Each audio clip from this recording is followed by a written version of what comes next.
Okay. Know any famous Jimmys? How about Jimmy Dean, Jimmy Stewart, and Jimmy Fallon? 2 out of that list reached millions by talking on late night TV. The other made great sausage that probably woke you up this morning after a hangover or something.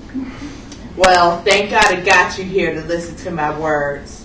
Now, take the name Jimmy, add a unique white beard, add black skin, and put him in a huge room roaring with people from the press in New York.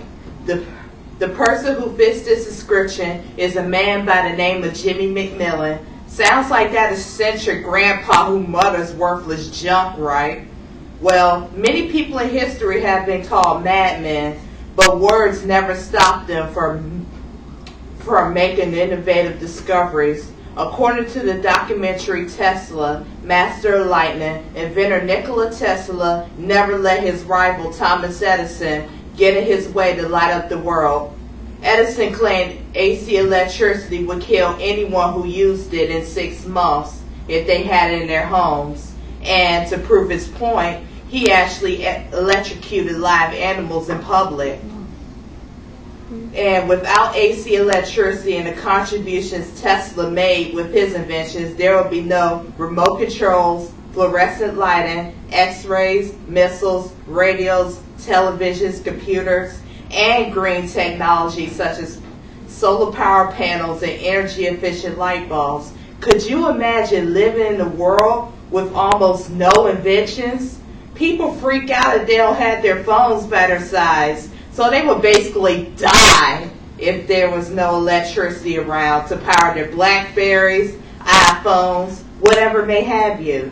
Just as Tesla lit the world and helped industrialize the U.S., Jimmy McMillan could have that much impact on the way that people will live their lives in the near future by his words alone.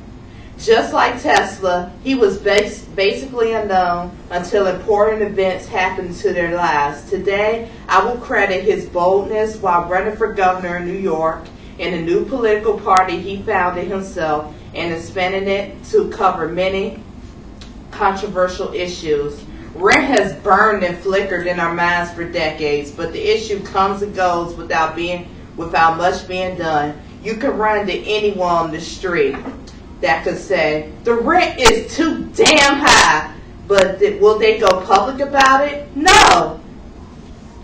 Besides the fact that he came out looking like Frederick Douglass in his next life, he represented all those unheard voices that failed to reach out to millions. If that's not gutsy and honest, I don't know what is. Sure, he goes and says the rent is too damn high and that he represents the rent is too damn high party, according to YouTube.com. But do you think he reached out to everyone? Yes, he did.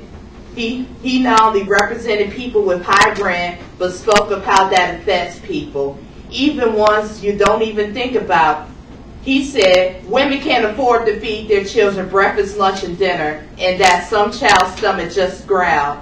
That piece of reality could just go to the back of our minds because if it's not happening to us, we don't really think about it. But he chose to reach out to all those people he never knew in his 2010 debate.